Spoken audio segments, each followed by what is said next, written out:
گزشتہ صدی کے جید عالم دین الشیخ الشعراوی کا ایک جملہ مطالعے میں آیا۔ وہ کہتے ہیں اذا رأیت فقیرا فی بلاد المسلمین فاعلم ان ہناک غنیا صرف مالہ، کہ جب کسی مسلم ملک میں تم کسی غریب آدمی کو دیکھو تو سمجھ جاؤ کہ وہاں کوئی امیر ہے جس نے اس کا مال چرا لیا ہے۔ شیخ الشعراوی کا یہ جملہ یہ بتاتا ہے کہ اسلام کا معاشی نظام کچھ اس طرح بنا ہے کہ جس میں امیر سے پیسہ لے کر زکوٰۃ اور صدقات کے ذریعے غریب کی جھولی میں ڈال دیا جاتا ہے، اور جب یہ پیسہ سرکولیٹ ہوتا ہے مارکیٹ میں اور جب لوگوں میں یہ پیسہ بنٹتا ہے تو ظاہر سی بات ہے کہ اس سے معاشی اٹھان آتی ہے کہ جس سے کوئی بھی اتنا غریب نہیں رہتا کہ اس کے پاس کھانے کے لیے کچھ نہ ہو، اس کے پاس دوائی کے لیے پیسہ نہ ہو۔ یہی وہ اسلامی نظام ہے کہ جس سے ایک زمانے میں ایسا دور آیا تھا کہ صدقہ دینے والا صبح گھر سے صدقہ لے کے نکلتا اور شام تک وہ گھومتا رہتا، لیکن کوئی شخص اس کو ایسا نہ ملتا کہ جو زکوٰۃ لینے کا مستحق ہو۔ اسلامی معاشی نظام کے بارے میں ڈاکٹر عبداللہ کنج ایک ناول نگار ہیں، انہوں نے ایک اور پیاری بات لکھی ہے۔ وہ کہتے ہیں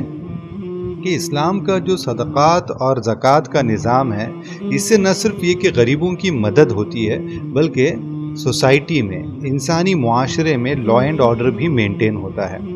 اور وہ اس لاجک کی تشریح کرتے ہوئے کہتے ہیں کہ دراصل اگر امیر کے پاس سے پیسہ زکوٰۃ صدقات کے ذریعے نکل کر غریب کے پاس جائے گا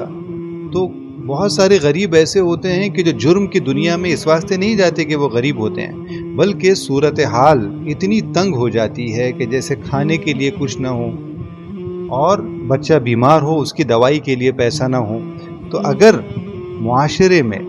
زکوٰۃ اور صدقات کے ذریعے انسان ثواب کی نیت سے اللہ کو راضی کرنے کے لیے روپیہ پیسہ غریبوں کو دے گا، امیر کے پاس سے نکل کے یہ پیسہ غریب کے پاس جائے گا، تو ظاہر سی بات ہے کہ وہ بہت سارے لوگ جو مجبوری میں نہ چاہتے ہوئے جرم کی طرف جاتے ہیں وہ خود بخود اس سے رک جائیں گے۔ یہی وہ اسلامی نظام ہے معاش کا، اکنامکس کا، کہ جس کو اگر ہم آج بھی نافذ کریں تو غریبوں کا اس سے بہت بھلا ہو، اور نہ صرف غریبوں کا بھلا ہو بلکہ ہماری سوسائٹی میں ہم دیکھ رہے ہیں کہ لوگوں کے اندر جو مال کی چاہ بڑھتی جا رہی ہے، جو لوگوں کے اندر پیسہ جمع کرنے کا ایک دیوانگی پیدا ہو گئی ہے، تو زکوٰۃ اور صدقات کا ایک اور فائدہ یہ ہے کہ انسان کے جیب سے جب پیسہ چھوٹتا ہے، جب پیسہ نکلتا ہے تو ظاہر سی بات ہے کہ سائیکولوجیکلی، نفسیاتی طور پر اس کے اندر پیسے کی محبت بھی کم ہوتی ہے، اس کے اندر پیسے کی چاہت بھی کم ہوتی ہے، جس سے سوسائٹی میں یہ جو ایک ہوڑ لگی ہوئی ہے، ایک دوڑ لگی ہوئی ہے کہ جس میں لوگ زیادہ سے زیادہ پیسہ جمع کر رہے ہیں، اس جذبے کو بھی کم کرنے میں اس سے مدد ملے گی۔